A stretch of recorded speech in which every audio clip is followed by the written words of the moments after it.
Salut, vous écoutez le Queen Talk, le podcast où on élève notre mindset pour vivre une vie fucking extraordinaire. Je suis Audrey Trudel et je suis la coach de toutes celles qui souhaitent devenir la reine de leur vie.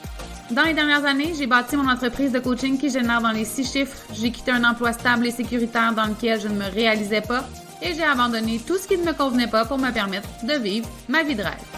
Ma philosophie à moi, c'est de vivre sa vie comme un ananas, de porter sa couronne, de se traiter comme une reine, d'être fière de soi et d'oser sortir notre côté sweet pour assumer notre unicité.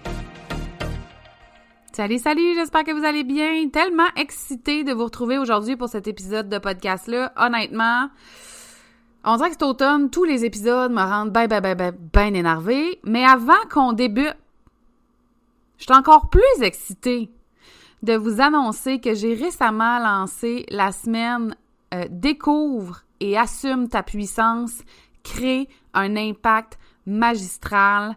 Ça va être une semaine incroyable. Je passerai pas de temps ici là, à vous expliquer tout ce qui va se passer durant cette semaine-là. Ça va être en novembre, donc un mois où on file un peu plus boubou. Ça va se passer sur 5 jours. Bref, je vous laisse aller découvrir cette semaine-là qui va être extrêmement puissante et qui m'excite au plus haut point. J'ai mis le lien dans le descriptif du podcast. Simple de même, gang. Simple de même. Donc, voilà, vous n'avez pas besoin de courir chercher un papier et un crayon. Alors, aujourd'hui, les 5 erreurs qui m'ont le plus appris dans mon entreprise.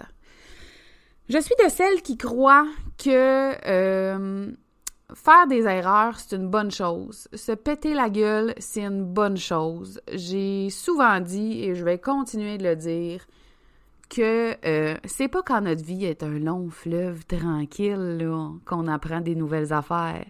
C'est pas quand tout se passe parfaitement bien qu'on sort de notre zone de confort et qu'on découvre toute notre puissance, justement, tout ce qu'on est capable de faire et qu'on était certaine que c'était pas possible pour nous. T'sais. C'est quand ça va mal, c'est quand on se pète la gueule, c'est quand on doit être résiliente. Donc, j'ai décidé de faire un top 5 des erreurs que j'ai faites qui sont, mettez des guillemets au mot erreur, là, parce que j'aime pas la définition, en fait, qui vient avec le mot erreur, parce que selon moi, ce sont toujours des cadeaux au final. Mais j'ai fait un top 5, il y en a plein d'autres, j'aurais pu là vous parler pendant 2 heures. Des erreurs, j'en ai commises, je vais en commettre encore, et c'est parfait comme ça, et je vous souhaite sincèrement d'embrasser vos erreurs. Peut-être pas sur le coup, là, je le sais, là, qu'au départ, là, on file un peu comme de la boîte, puis on est fâché, on a de la peine, on a un mélange d'émotions, c'est correct, mais après ça, honnêtement, faites un bilan, regardez ce que vous avez appris de ces erreurs-là, vous allez voir, c'est vraiment, vraiment, vraiment puissant. Alors, ma première erreur a été la suivante. Investir n'importe où, sans me poser les bonnes questions, et surtout, le faire parce que tout le monde le fait. J'ai fait ça plus souvent qu'à mon tour. C'est pas un secret, là, je l'en ai parlé souvent, mais la première année où j'ai débuté mon entreprise, j'ai investi entre 40 et 50 000 $ en moi et en mon entreprise. Et je n'ai aucun regret par rapport à tous ces investissements-là parce qu'ils m'ont mené là où je suis aujourd'hui. Par contre, avec le recul, j'ai appris avec le temps qu'il est primordial de se poser les bonnes questions et de ne pas se laisser influencer ou ne pas se laisser aussi prendre dans une espèce d'engouement. Dans le sens où aujourd'hui, on peut créer des lancements qui sont incroyables, qui sont puissants, qui sont rassembleurs, qui créent des connexions, puis des lancements qui créent déjà du changement à l'intérieur de nous puis à l'intérieur de nos business. Les entrepreneurs ont cette espèce de pouvoir-là que je qualifierais de magique, de faire des lancements tellement extraordinaires, puis je trouve ça beau et inspirant. Puis dans mon message, il n'y a pas d'arrêter de suivre ou de faire des lancements de ce type-là. Au contraire.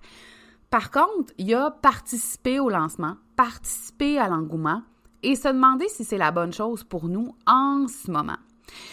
Et Probablement quand on est excité par différents programmes, par différents services, parce que les lancements sont sa coche, que si on se pose cette question-là à ce moment-là, on n'aura pas la vraie réponse parce qu'il y a l'excitation qui est à l'intérieur de nous, l'envie d'en faire partie, l'envie d'être dans la communauté, puis c'est tellement humain, tu sais. Puis si ça vous est déjà arrivé de le faire, puis si ça vous arrive encore de le faire, tapez-vous pas sur la tête, vous êtes des êtres humaines et ça va faire partie de votre apprentissage. Moi, il y a des programmes où, avec le recul ou des services que j'ai pris, que je me dis « Ouais, c'était peut-être pas mon meilleur choix à ce moment-là, mais ça fait pas de ces programmes-là ou de ces services-là des pas bons programmes ou des pas bons services. C'est juste que j'aurais pu faire des choix plus éclairés à ce moment-là et peut-être les prendre ou les suivre à d'autres moments. » Qu'est-ce que je m'en allais vous dire avec ça, donc? Je pense que c'est important, en fait, de se faire une liste de besoins avant de se mettre à capoter puis à triper là, sur tout ce qui sort, là, parce que c'est souvent des grosses périodes aussi là, où il y a ben des affaires qui sortent en même temps. Donc, avant de prendre un service, avant d'acheter un programme, une formation, quels sont vos besoins dans vos entreprises ou quels sont vos besoins au niveau de votre développement personnel? Qu'est-ce que vous avez besoin ce trimestre-ci? De quoi vous avez besoin en début d'année pour accomplir vos objectifs que vous vous êtes fixés pour l'année? Qu'est-ce qui vous manque, entre guillemets, là, parce qu'il ne vous manque rien, mais qu'est-ce que vous avez besoin d'aller chercher, d'aller trouver, d'aller reconnecter pour arriver à vos objectifs? Ensuite, de quelle façon vous apprenez le mieux ou vous vous développez le mieux? Si vous achetez une formation Evergreen qui n'a pas de suivi personnalisé et que vous n'êtes pas du genre à mettre ça à votre horaire puis que finalement, vous n'allez pas la faire, la formation, ça devient une dépense et non pas un investissement. Ça aussi, je l'ai fait, là. Et Et Dieu sait que prioriser mes formations dans ma business, ça a longtemps été un défi. Alors, maintenant, je m'assure de ne pas acheter quelque chose qui est déjà préenregistré parce que je le sais que ça peut prendre 2-3 ans avant que je m'y mette. Ça n'a pas de bon sens. Donc, si vous êtes du genre à avoir besoin d'un suivi plus personnalisé ou si vous aimez mieux les échanges en groupe, l'effet d'une petite communauté, notez ça aussi. Comment vous apprenez le mieux? Comment vous vous bottez le cul le plus? Dans quel contexte? Et ensuite, magasinez vos services, formations, programmes, peu importe, en fonction de cette liste-là et non pas en fonction de l'excitation que vous, je dis vous, là, mais je peux dire moi-même, là, qu'on vit au moment où il y a des super beaux lancements, puis il y en a de plus en plus avec des petits, des moyens, des gros budgets. Honnêtement, avec les réseaux sociaux aujourd'hui, on peut faire tellement de choses magnifiques. Puis il y a tellement d'entrepreneurs extraordinaires. Ce que vous ressentez, là, parfois, d'avoir envie de tout acheter tout le temps, mon Dieu, on le ressent tout. Sachez-le, tu sais. Et si jamais ça vous arrive de faire des investissements qui deviennent des dépenses parce que vous ne participez pas ou parce que vous ne le faites pas, vous suivez pas le programme, la formation, je pense vraiment pas que le but, c'est de se taper sur la tête, mais c'est peut-être plus de prendre conscience, justement, de comment bien investir dans vos entreprises selon qui vous êtes. Parce qu'investir dans son entreprise, c'est nécessaire. Je ne vais pas retourner là-dessus, mais retournez voir l'épisode 14 du podcast. Je vous parle des croyances par rapport à l'argent. C'est un épisode très pertinent. Investir dans sa business en 2021, c'est nécessaire. C'est pas un peut-être, là. Ça vient avec. Tu as une business, tu investis dans ton entreprise.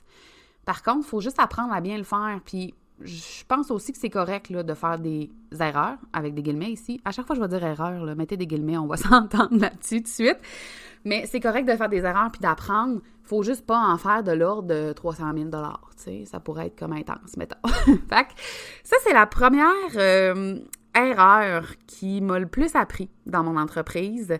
Investir, oui, mais investir au bon endroit pour moi et selon mes besoins à moi.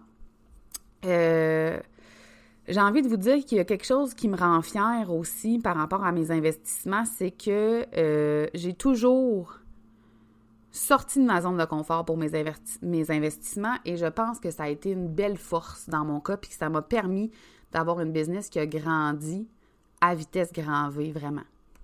Erreur numéro 2, celle-là, je l'aime, perdre mon temps en dehors de ma zone de génie.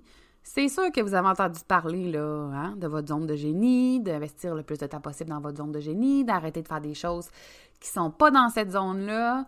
On l'entend, mais on l'applique pas, hein? Surtout au début, en tout cas dans mon cas. Seigneur, je sais pas si j'ai pas passé 100 heures à essayer de me créer un site web. Et on m'avait dit dans le temps, je me rappelle, « choisis WordPress, tu vas voir, c'est simple d'utilisation. » Moi, je veux juste faire une petite parenthèse ici, là. Quand tu n'as jamais vu ça de ta vie, WordPress, là, c'est tout sauf simple d'utilisation.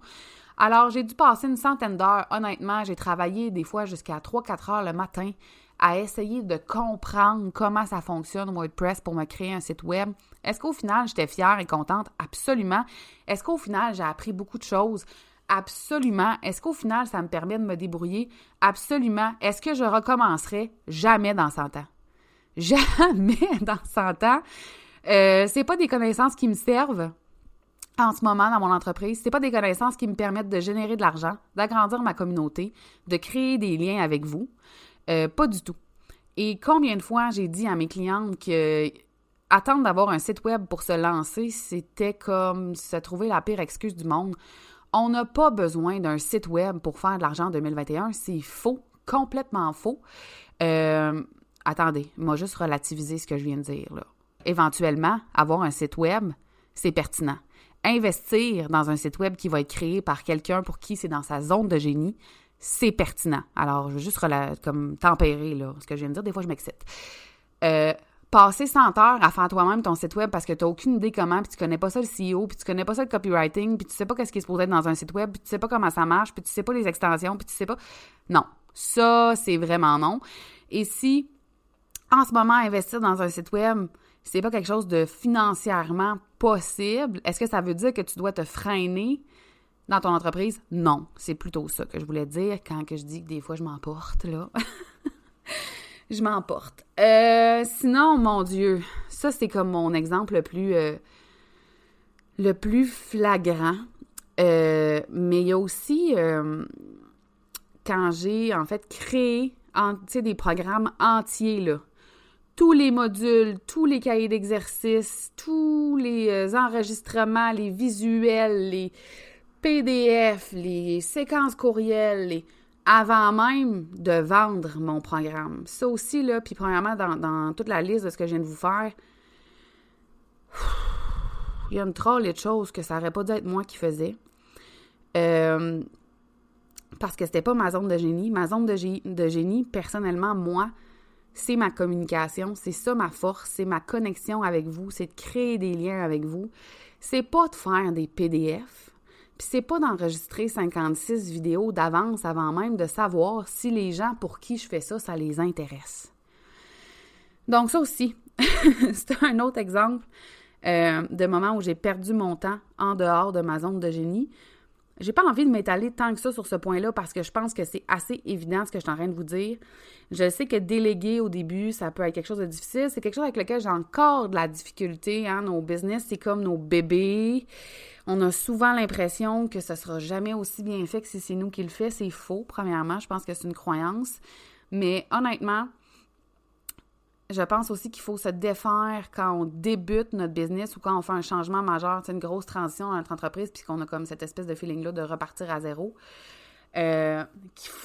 Il faut, hein? J'en ai-tu parlé de ça dans les dernières semaines? Il faut avoir un site web. Il faut avoir une image de marque parfaite. Il faut avoir 56 visuels réutilisables. Il faut avoir 3 mois de contenu préparé. Il faut, oui, en partie, tout ça, c'est vrai.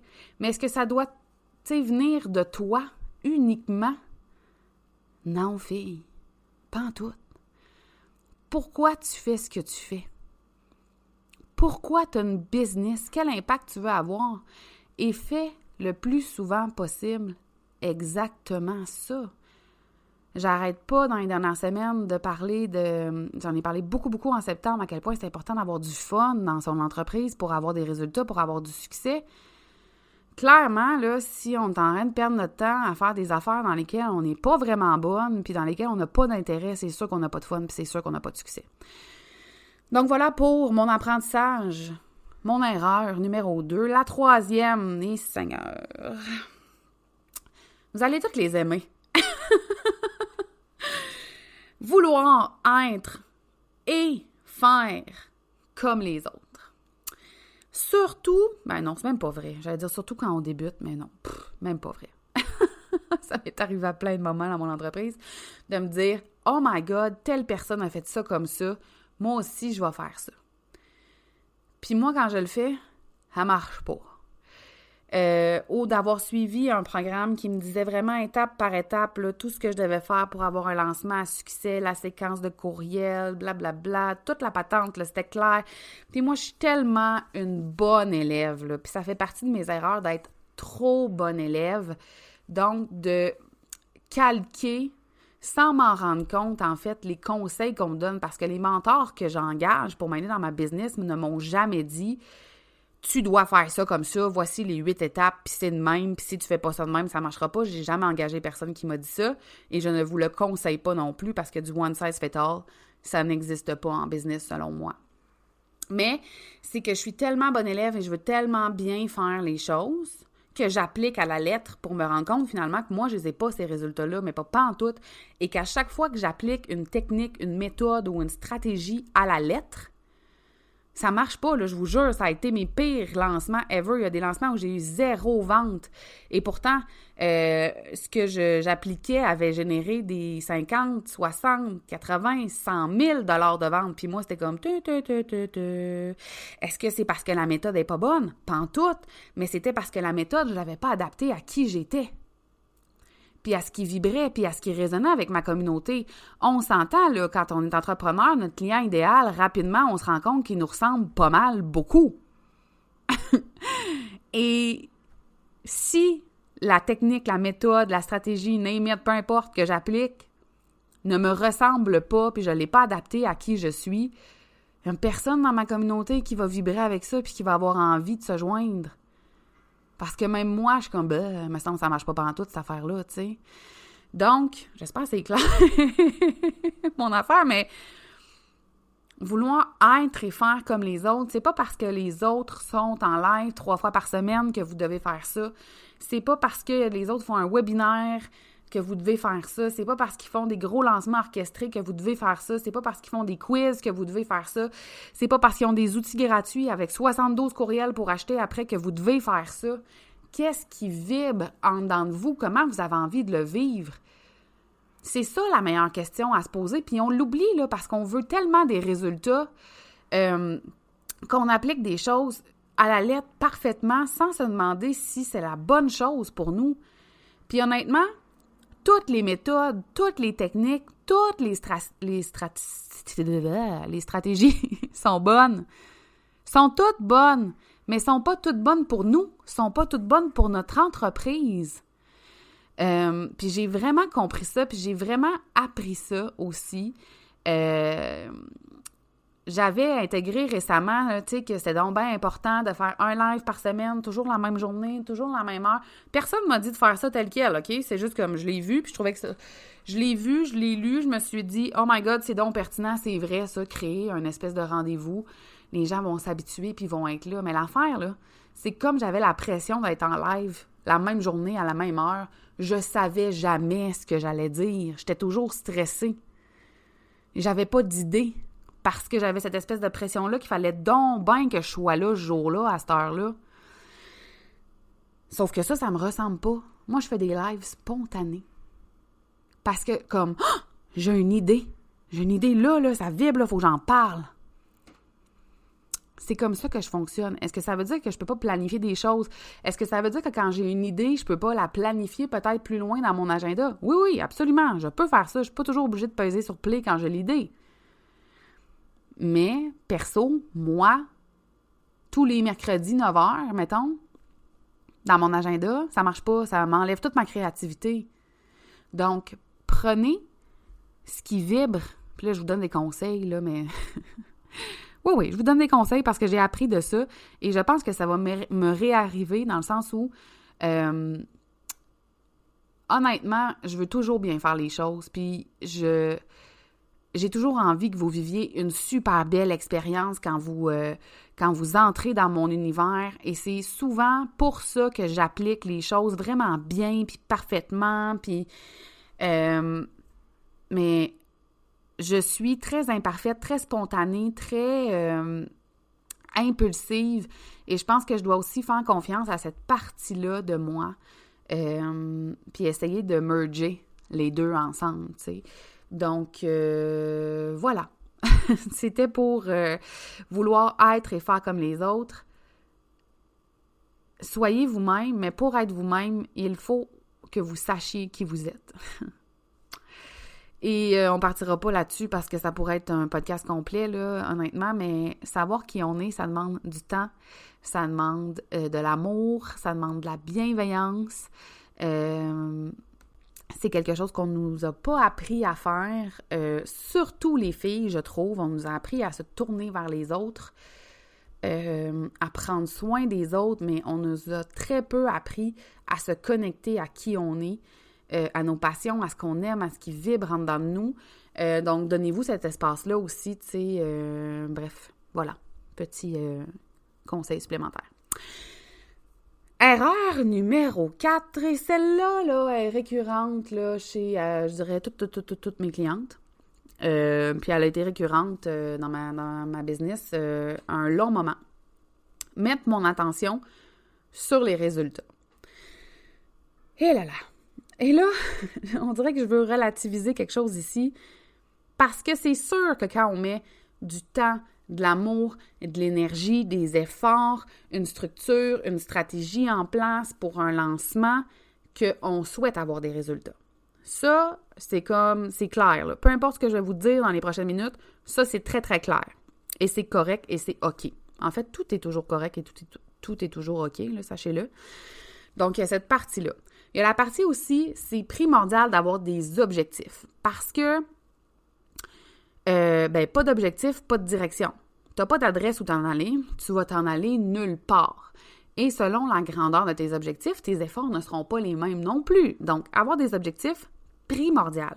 Mais un coup que ça, c'est fait, on peut-tu avoir du fun? Puis on peut-tu laisser le temps au temps? Clairement, j'ai pas 1 million d'abonnés sur mon compte Instagram en ce moment. Puis ça se peut que la première journée d'un lancement génère pas 850 000 $. Et ça ne fait pas de moi une mauvaise entrepreneur, une mauvaise personne, une personne qui n'est pas aimée, une personne non intelligente, pas pertinente, dont tout le monde se fout. Hein, là, je donne plein d'exemples là, parce que je suis certaine que ces mots-là vous sont passés par la tête à des moments où vous avez lancé quelque chose, que vous aviez des attentes hyper, hyper élevées, puis c'est pas passé ce que vous pensiez qu'il allait se passer, puis là, whoop! Tout à coup, hein? On devient comme un déchet d'entrepreneur, tu sais. Pourquoi? Parce qu'on focus sur le résultat. Et quand on focus sur le résultat, le nombre de ventes, le nombre de clients, ça marche pas comme on veut. On n'a plus de fun. Hein? On se ramène à la notion de plaisir. Pour moi, maintenant, là, être en lancement, là, c'est avoir du fun, c'est jouer avec la vie, c'est jouer avec vous autres, c'est connecter, c'est rire. Et ça va faire en sorte que les gens vont avoir envie d'être avec nous, que les gens vont avoir envie de participer. On peut-tu se rappeler aussi qu'il y a plusieurs types d'acheteurs et qu'il y a des gens qui, spontanément, vont acheter là, sans même nous connaître, mais qu'il y a des gens que ça va leur prendre 1 an, 2 ans, 3 ans. Et ça fait pas de nous des mauvais entrepreneurs. Ça fait pas de moi une mauvaise coach. Ça me fait pas de moi une conne. OK? Fait que je veux qu'on relativise les attentes, puis que quand la stratégie, quand tout est prêt, là, puis qu'il nous reste juste à vivre le lancement, vivre le moment, tabarouette, on peut-tu avoir du plaisir? Et apprendre. Si c'est la première fois que tu lances un produit ou un service, Ce lancement-là, il peut-tu servir d'apprentissage? Il peut-tu servir de ça, j'ai aimé ça, j'ai moins aimé ça, ça a bien fonctionné, ça a moins bien fonctionné. Voici ce qu'on va faire la prochaine fois, ça va être encore plus excitant. C'est toujours un apprentissage, ce processus-là, tu sais. Tout n'est pas une question de résultat, puis je comprends qu'on a besoin d'avoir des clients puis des ventes pour vivre, là. C'est pas ça que je suis en train de vous dire. C'est juste que, rapidement, on est comme, OK, il n'y a personne qui a acheté, tu sais. Ça fait 5 minutes que j'ai fini mon webinaire, mettons, puis il n'y a personne qui a acheté. OK, mais calmos, pépitos, là. Calme-toi. Calme-toi. Et au lieu de focusser sur la vente puis sur le nombre de clients, qu'est-ce que je peux faire pour donner encore plus de valeur aux gens qui sont dans mon lancement? Qu'est-ce que je peux faire pour avoir encore plus de fun? Qu'est-ce qui pourrait les aider éventuellement? Encore plus. Si on se posait les questions différemment. Si, en fait, moi, je dis très, très souvent à mes clientes, prends tes yeux, là, ta tête au complet, pas juste tes yeux, ça risque de bizarre. Fais un 180 degrés. Parce que là, tes yeux, c'est toi qui regardes. Ton nombril, tes ventes, tes résultats, comment toi, tu te sens. Un lancement, puis une business, c'est pas toujours à propos de nous. C'est à propos de l'impact qu'on va avoir. C'est à propos des vies qu'on va changer, du quotidien qu'on va modifier, de l'expansion qu'on va pouvoir créer avec nos clients. Puis quand on se met à focusser sur nos résultats, c'est à nous autres qu'on pense. Fait que prends ta tête puis fais un 180 degrés, pardon. 180, toi, ça va les phrases. Un 180 degrés, puis regarde les gens que tu as envie d'aider, de soutenir, d'accompagner. Puis demande-toi comment tu peux faire plus, comment tu peux faire mieux, comment tu peux avoir plus de plaisir avec eux. Puis on peut-tu commencer à faire confiance au principe de l'effet cumulé, puis à la constance, puis à la persévérance? Combien de fois je me suis dit ou j'ai entendu mes clientes me dire « Oh my God, là, les ventes n'arrêtent pas de rentrer, je comprends pas ce qui s'est passé, j'ai rien fait pourtant. » T'as pas rien fait, ça fait 3 mois, 6 mois que tu es dans l'action puis que tu es dans la constance. À un moment donné, ça finit par payer.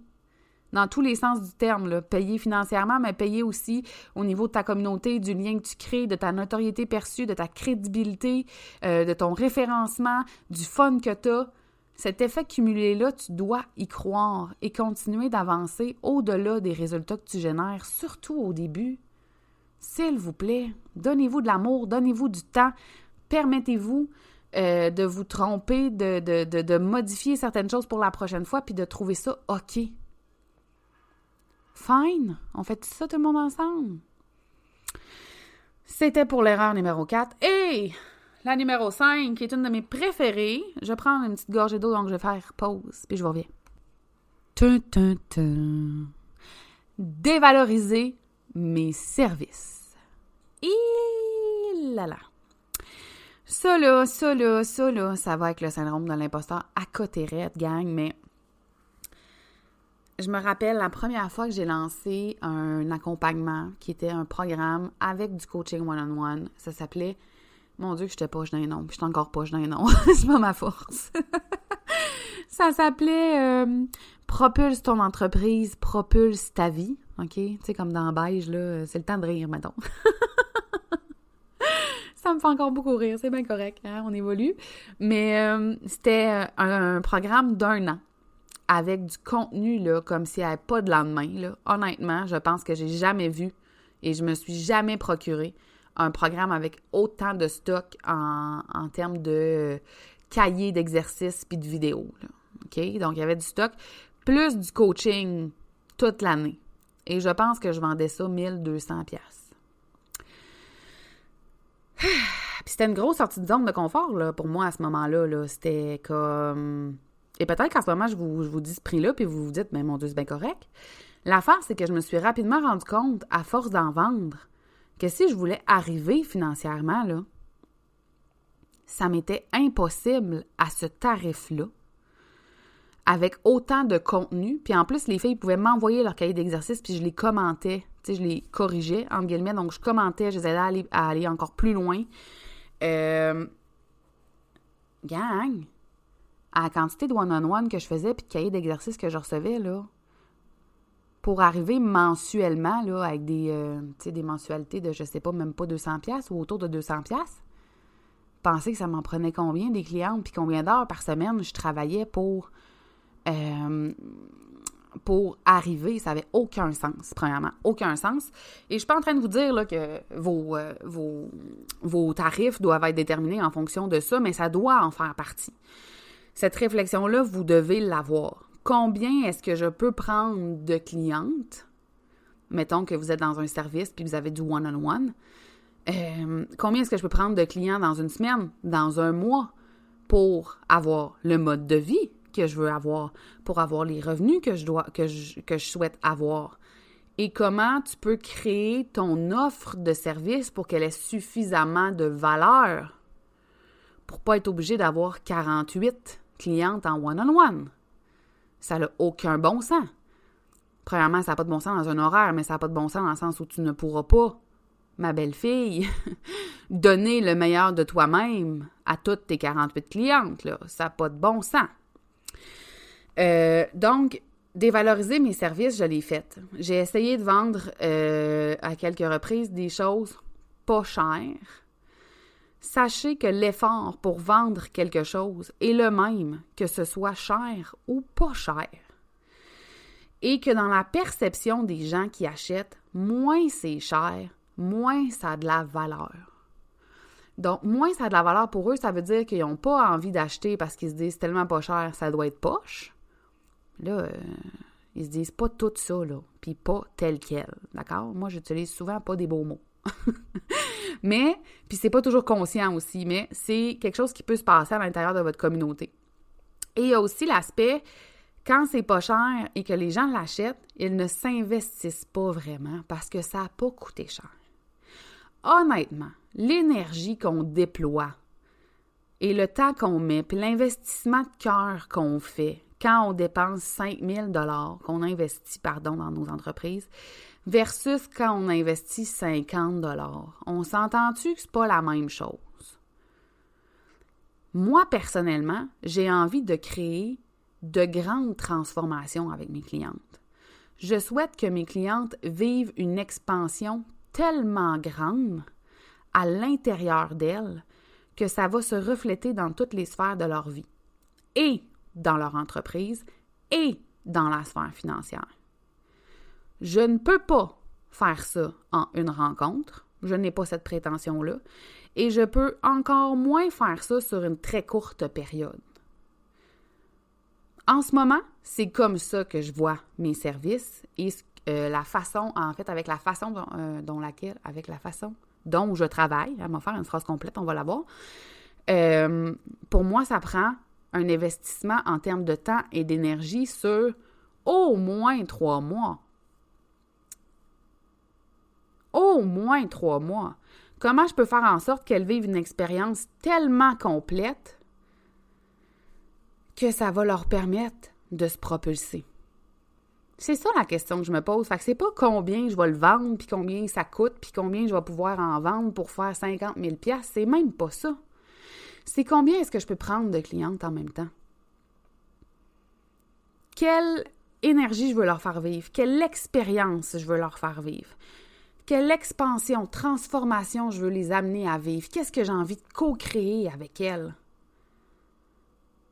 Et ensuite, je crée ma formule, qui est, par exemple, pour mon Master Queen Illimité, une formule qui est unique, qui est de plus en plus recréée. Là, j'allais dire copiée, mais c'est pas copié pantoute, là, c'est juste qui est de plus en plus recréée chez beaucoup de coachs. Et je comprends pourquoi, parce que c'est une formule vraiment extraordinaire. Et pour moi, c'est la meilleure formule en ce moment, autant pour mes clientes que pour mon entreprise. C'est là où ça me permet d'être le meilleur. Bref, tout ça pour vous dire que quand tu vends quelque chose de pas cher, tu mets la même énergie qu'à vendre quelque chose qui est plus dispendieux.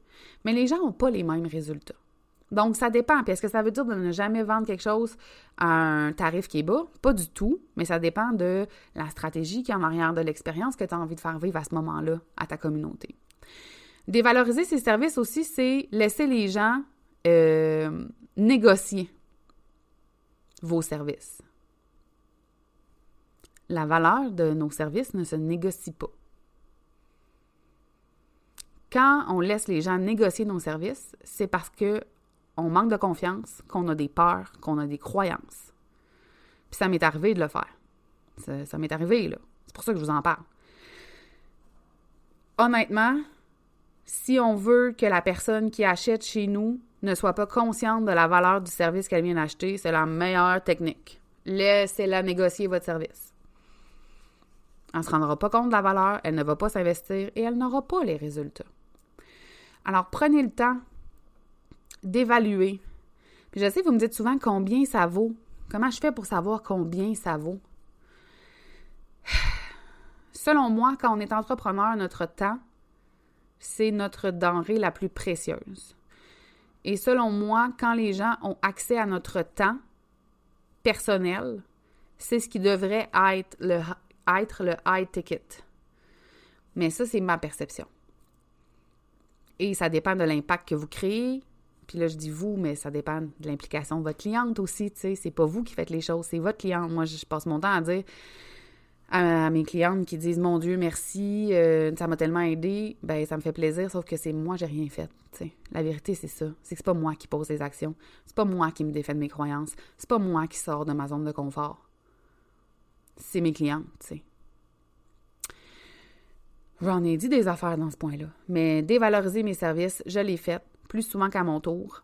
Et honnêtement, ça m'a jamais donné les résultats que je souhaitais. À partir du moment où j'ai lancé des services à plusieurs milliers de dollars, mais qui étaient sur la coche avec un service à la clientèle impeccable, avec une disponibilité impeccable aussi, j'ai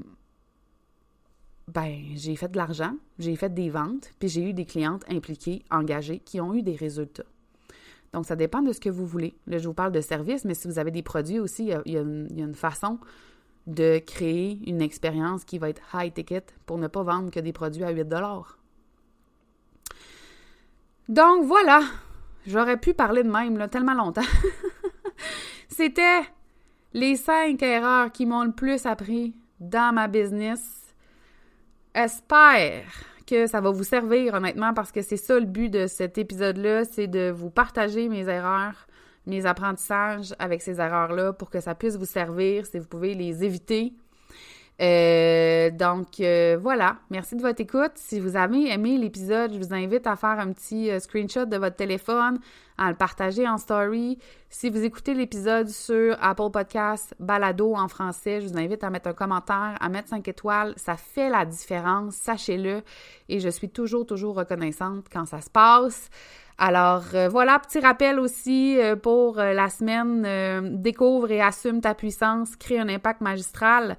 Allez voir le lien qui est sous l'épisode. Venez m'écrire en privé si vous avez des questions. Mais je vous garantis que ça va être quelque chose cette semaine-là. J'étais en train de danser pendant que je vous le dis. Mais ça va être quelque chose, ça va être le fun. Puis vous allez terminer l'année dans une énergie incroyable. Donc, j'ai vraiment hâte de vivre ça avec vous autres. Je vous laisse là-dessus et on se parle dans le prochain épisode.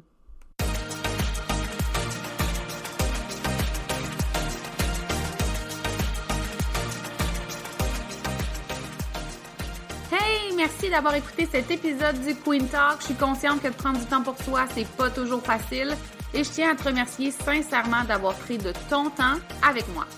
Si tu as aimé l'épisode, je t'invite à laisser un témoignage et à le partager sur tes réseaux sociaux afin qu'on puisse poursuivre la discussion ensemble. Et si tu veux en savoir plus sur ce que j'offre ou sur mes services, rends-toi sur mon site web au audreytrudel.com, sur ma chaîne YouTube, Le Queen Show, et tu peux aussi me retrouver sur Facebook et Instagram. On se voit dans le prochain épisode.